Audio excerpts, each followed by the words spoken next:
Hi అండి, అందరికీ నమస్కారం. Welcome to our channel. ఈరోజు మనం ఈ వీడియోలో సోమవతి అమావాస్య గురించి తెలుసుకుందాం. సోమవతి అమావాస్య అంటే మీకు మామూలుగానే తెలుసు కదా. సోమవారం నాడు వచ్చే అమావాస్యనే మనం సోమవతి అమావాస్య అని పిలుస్తూ ఉంటాం. శివునికి సోమవారం అంటే చాలా ఇష్టం అన్న విషయం మనకు తెలిసిందే.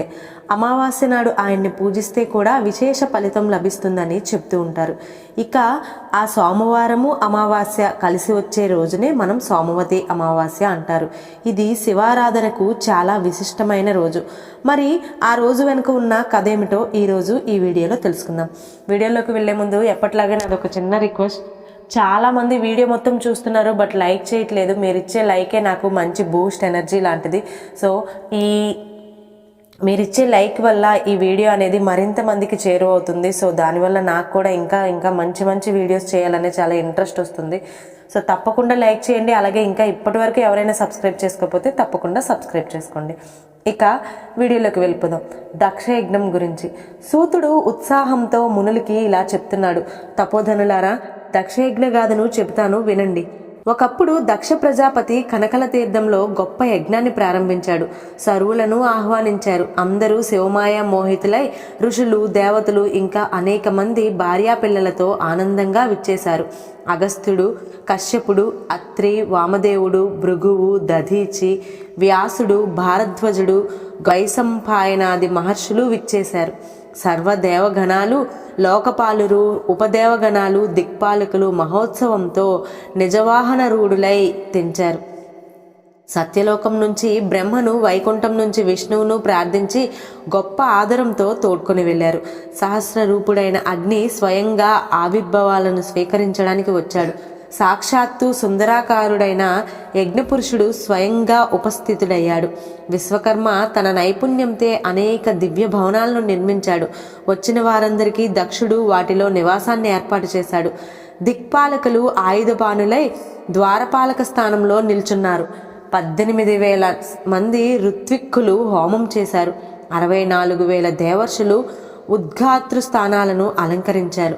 విష్ణువు అధ్యక్ష స్థానంలోనూ పితామహుడు బ్రహ్మస్థానంలోనూ ఉండి యజ్ఞాన్ని మహోత్సవంగా నడిపిస్తున్నారు. నారదాది ఋషులు, సప్తర్షులు, గంధర్వులు, విద్యాధరులు, సిద్ధులు, ఇలా దేవర్షులు, వసువులు, రాజులు, మంత్రులు వీరందరినీ వర్ణన చేశాడు దక్షుడు. దీక్షితుడై రక్షబంధనోత్సవాన్ని నిర్వర్తించి స్వస్తి పుణ్యావచనాన్ని చేసిన దక్షుడు భార్యతో కూడి మిక్కిలి ప్రకాశించాడు. దోషదర్శి అయిన దక్షుడు శంభువు కపాలధారి కనుక యజ్ఞార్హత లేదని నిశ్చయించి సతీ శంకరులను యజ్ఞానికి ఆహ్వానించలేదు. ఇంతలో శివభక్తుడైన దధీచి మహర్షి అక్కడ శంకర ప్రభువు కనిపించకపోవడంతో ఉద్విగ్నుడై ఇలా అన్నాడు. ఓ దేవర్షి ప్రముఖులారా, నా మాటను వినండి. ఈ యజ్ఞ మహోత్సవానికి శంభుడు ఎందుకు రాలేదు? మునులు, లోకపాలురు, సకల దేవతలు వచ్చారు గదా, శంభుడొక్కడే ఎందుకు రాలేదు? సుఖాలు శుభాలు ఎన్నివల్ల కలుగుతాయో వేద విధులు చెప్తున్నారో అట్టి శ్రీవర్ధనుడు, నీలకంఠుడు, పురాణ పురుషుడు అయిన శంకరుడు ఇక్కడెక్కడా కనిపించడం లేదే.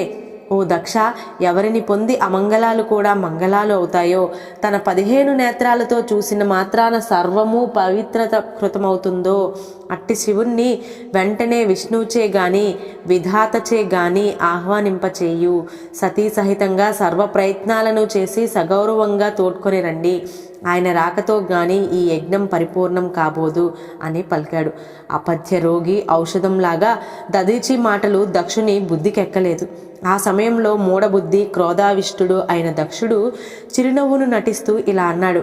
ఓ దధీచి, జగత్తుకు విష్ణువే ఆధారం. సనాతన ధర్మం ఆయన యందే ప్రతిష్ఠితమై ఉంది. ఎవని యందు వేదాలు, యజ్ఞాలు, వివిధ కర్మలు, కర్మ ఫలాలు సర్వము ప్రతిష్టమై ఉన్నాయో అట్టి విష్ణువు వచ్చాడు కదా. లోక పితామహుడైన ఈ విధాత సర్వశాస్త్ర సమకాలితుడు అయిన ఇక్కడ సమాసీనుడయ్యాడు కదా.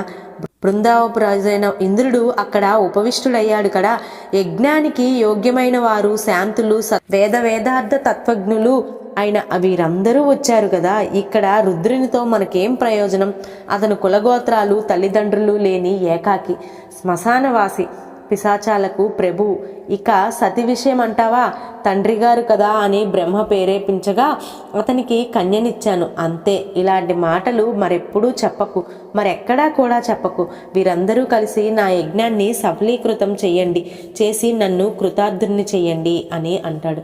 దక్షుని అజ్ఞానపు పలుకులు చింతించి దదీచి శివుడు లేని ఈ యజ్ఞం అయజ్ఞంగా మారింది, భవిష్యత్తులో ఇక్కడ వినాశనం జరగబోతుంది అని చెప్పి అక్కడి నుంచి నిర్గమించాడు. అతని వెంట శివభక్తులంతా నడిచారు. అప్పుడు దక్షుడు వెక్కిలిగా నవ్వుతూ ఇలా అన్నాడు, శివప్రియుడైన దదీచి అట్టివారైన ఇతరులు ఈ అధర్వ ప్రాంగణం నుంచి నిష్క్రమించారు. ఇది నాకు శుభం. మూర్ఖులను, మిథ్యావాదులను, వేదబాహ్యులను, దురాచారులను యజ్ఞకర్మలోకి రానియకూడదు. మీరు ఈ యజ్ఞాన్ని సఫలం చేయండి. యజ్ఞాహుతులను ఇవ్వడం ప్రారంభించారు ఋషులు. మునులారా, అక్కడలా అధర్వక్రియ నడుస్తుండగా ఇక్కడ హిమవత్ పర్వతమందు ప్రాంతమందు గంధమాధవ గిరి మీద దారాగృహంలో చెలికత్తెలతో జలక్రీడలాడుతూ సతీదేవి రోహిణి సతుడై చంద్రుడు దక్ష యజ్ఞానికి వెళ్ళటాన్ని చూసి తన ప్రాణసఖి అయిన విజయను పిలిచి ఈ రోహిణీ చంద్రులు ఎక్కడికి వెళుతున్నారో తెలుసుకోవాల్సిందిగా ఆజ్ఞాపించింది. వారి ద్వారా వార్తలను విన్న విజయ దుఃఖితురాలై ఆ వార్తను సతికి వినిపించింది.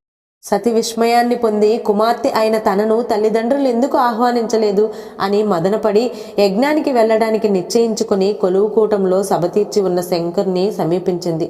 బహుగణాలతో, నంద్యాది మహావీరులతో, గణాధ్యక్షులతో పరివేష్టితుడైన పరమేశ్వరుడు అదాశ్చర్యాలతో సతినిలా ప్రశ్నించాడు. దాక్షాయణి విస్మయంతో సభామధ్యంలోకి రావటానికి కారణం చెప్పు. సతీదేవి ఇలా బదిలిచ్చింది, ప్రభు, నా తండ్రి అయిన దక్షుడు గొప్ప యజ్ఞం చేస్తున్నాడని విన్నాను. ఆ యజ్ఞానికి దేవతలు, ఋషులు అందరూ భార్యాసహితులై వెళ్ళారని కూడా విన్నాను. వెళ్ళడానికి మీకెందుకు ఇష్టం కాలేదు? మంచి హృదయం గల వారితో కలిసిమెలిసి ఉండడం ప్రీతిదాయకం కదా, కనుక మనిద్దరం కలిసి వెళదాం, ప్రయాణానికి తగిన ఏర్పాట్లు చేయండి అని చెప్పింది. సర్వజ్ఞుడైన ఈశ్వరుడు సతీ వచనాలను విని భవిష్యత్తును ఊహించి అనునయంతో ఇలా అన్నాడు, దాక్షాయని, నీ తండ్రి యజ్ఞానికి వెళ్ళటం నాకు ఇష్టమే, కానీ నీ తండ్రి మనల్ని ఆహ్వానించలేదు. ఎవరైతే అనాహుతులై ఇతరుల గృహానికి వెళతారో వారు మరణ సదృశమైన దుఃఖాన్ని పొందుతారు. ఆహ్వానం లేకుండా వెళితే ఇంద్రుడైనా తేలికవుతాడు. ఇతరుల విషయం చెప్పేదేముంది? అందుకని నీ తండ్రి యజ్ఞానికి పిలుపు లేకుండా వెళ్ళకూడదు. స్వజన నిందావచనాలతో కలిగేటంతటి దుఃఖం శత్రు బాణాగతంతో కూడా కలగదు. నీకు సత్యాన్ని చెప్పాను, తరువాత నీ ఇష్టం అని చెప్తాడు. పుట్టింటి మీద మమకారంతో సతీ శంకరుని హితవును లెక్క చేయకుండా ఇలా అంది, నాదా, మీ సన్నిధానంచే నా తండ్రి యజ్ఞం సఫలమవుతుంది. కుమార్తెనైన నన్నెందుకు ఆహ్వానించలేదో నా తండ్రి ముఖత వినాలనుకుంటున్నాను. అక్కడికొచ్చిన దేవతలు, ఋషులు అభిప్రాయాలను తెలుసుకోవాలనుకుంటున్నాను. అయినా పుట్టింటి వారి విషయంలో పిలిచారని పిలవలేదని పట్టింపులేముంటాయి? నేను యజ్ఞానికి వెళ్తాను, అనుమతించండి అని అంటుంది. సతి మాటలకు సర్వసాక్షి అయిన శంకరుడు సరే అని అనుమతించి మహారాజోపచారాలతో, అలంకారాలతో, వస్త్ర ఆభరణాలతో ఆమెను పుట్టింటికి పంపించాడు. నవరత్న సువర్ణ అలంకృతమై నందిని అభిష్టించి సతీ శివాజ్ఞచే కుతూహలముతో ప్రీతులైన 60,000 రుద్రగణం ఆమె వెంట నడిచారు. అలా మహాశోభాయమానంగా పయానించి పుట్టింటికి చేరుకుంది సర్వమంగళి అయిన జగన్మాత సతి. యజ్ఞం మహాప్రభవతో కొనసాగుతుంది. అందరూ ఉత్సాహభరితులై ఉన్నారు. సతి తన వాహనమైన నందిని దిగి ఒక్కతే యజ్ఞశాలకు వెళ్ళింది. ఆమె తల్లి, అశక్ని, తక్కిన సోదరులు అందరూ ఉచిత మర్యాదలను చేశారు. దక్షుడు ఆమెను చూశాడు, కానీ కొద్దిపాటి ఆధారాన్ని కూడా చూపలేదు. దక్షుని వల్ల భయంచే ఇతరులు కూడా ఎట్టి ఆధారాన్ని కనపరచలేదు.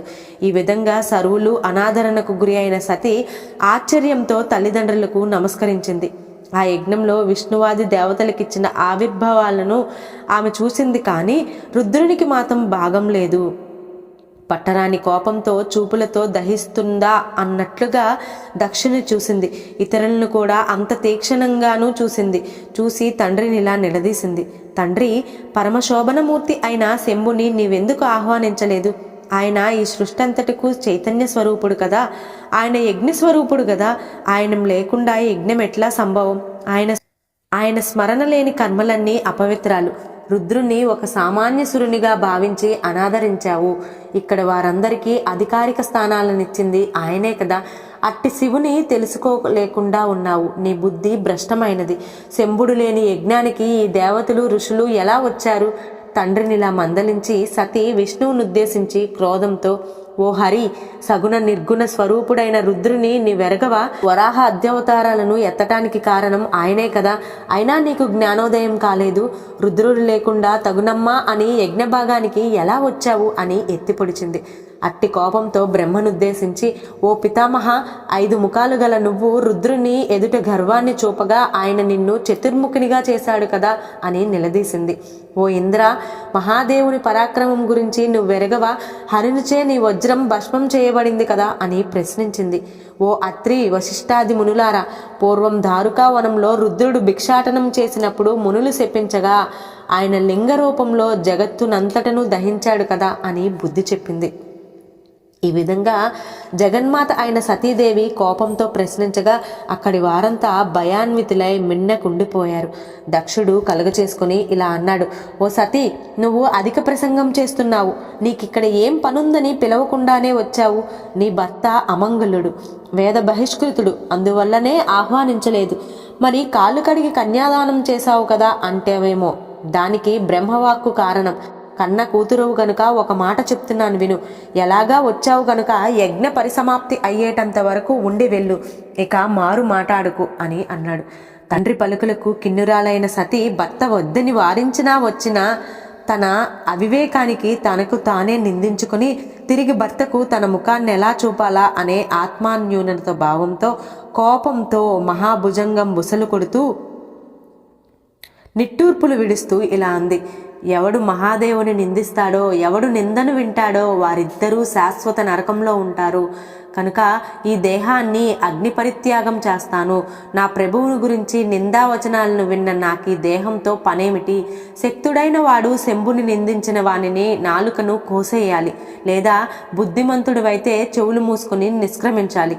నేను ఈ రెండూ చేయలేని అశక్తురాలునయ్యాను. అందుకని ఈ విధంగా చింతించి అక్కడ వారిని ఉద్దేశించి ఇలా ధర్మాన్ని బోధించింది సతి.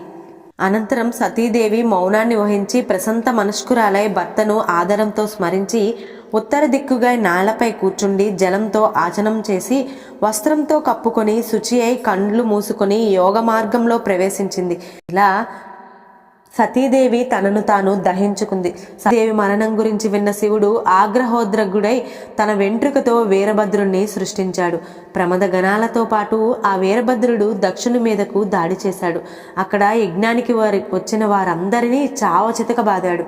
శివగణాలను చేతిలో చావు దెబ్బలు తిన్న వారిలో చంద్రుడు కూడా లేకపోలేడు. ఇక సాక్షాత్తు చంద్రుడు శివునికి తోడల్లుడు అయినా శివుని అవమానించే కార్యక్రమంలో పాల్గొన్నందుకు తగిన శాస్త్రాన్ని అనుభవించాడు. నిలువెల్లా గాయాలతో నిండిన చంద్రుడు వాటి బాధలకు తాళలేకపోయాడు. తనకు ఉపశమనం కలిగించమంటూ వేడుకున్నాడు. చంద్రుని బాధను చూసిన బోలాశంకరుని మనసు కరిగిపోయింది. రాబోయే సోమవారం నాడు అమావాస్య తిథి కూడా ఉన్నదని, ఆ రోజున కనుక తనకు అభిషేకం చేస్తే చంద్రుని ఆరోగ్యవంతుడవుతాడని అభయమిచ్చాడు. శివుని సూచన మేరకు చంద్రుడు సోమవారం అమావాస్య కలిగిన నాడు అభిషేకం చేసి తన బాధల నుంచి విముక్తుడయ్యాడు. అప్పటి నుంచి సోమవారం నాడు వచ్చే అమావాస్యని సోమవతి అమావాస్య అనే పేరుతో పిలవడం జరుగుతుంది. సోముడు అంటే చంద్రుడు అన్న అర్థం ఉంది. ఆ చంద్రుని ధరిస్తాడు కాబట్టి శివుని కూడా సోమేశ్వరుడు అని పిలుస్తారు. సోమవతి అమావాస్య రోజున శివునికి అభిషేకం చేస్తే విశేషమైన ఫలితం లభిస్తుందని చెబుతుంటారు. ఇందుకోసం తలారా స్నానం చేసి శివుని పంచామృతాలతోనూ జలంతోనూ అభిషేకించమని సూచిస్తారు. ఇలా అభిషేకించిన శివుని బిల్వపత్రాలతో పూజించి శివస్తోత్రాలతో కొలిస్తే సంపూర్ణ ఆయురారోగ్యాలు సిరి సంపదలు లభిస్తాయని నమ్మకం. ఈ పూజ పంచారామాలలో కానీ రాహుకాలంలో కానీ సాగితే మరింత విశేషమైన ఫలితం దక్కుతుందట. ఏదీ కుదరకపోతే కనీసం శివ పంచాక్షరి జపంతో అయినా ఈ రోజుని గడపమని చెబుతూ ఉంటారు. ఇదండి మరి సోమవతి అమావాస్య కథ. సో ఈ వీడియో మీకు నచ్చిందని అనుకుంటున్నాను. నచ్చినట్లయితే తప్పకుండా లైక్ చేయండి. అలాగే మీ ఫ్రెండ్స్ అండ్ ఫ్యామిలీ మెంబర్స్కి షేర్ చేయడం అస్సలు మర్చిపోద్దు. మరో మంచి డివోషనల్ స్టోరీతో మీ ముందుంటాను. Thanks for watching.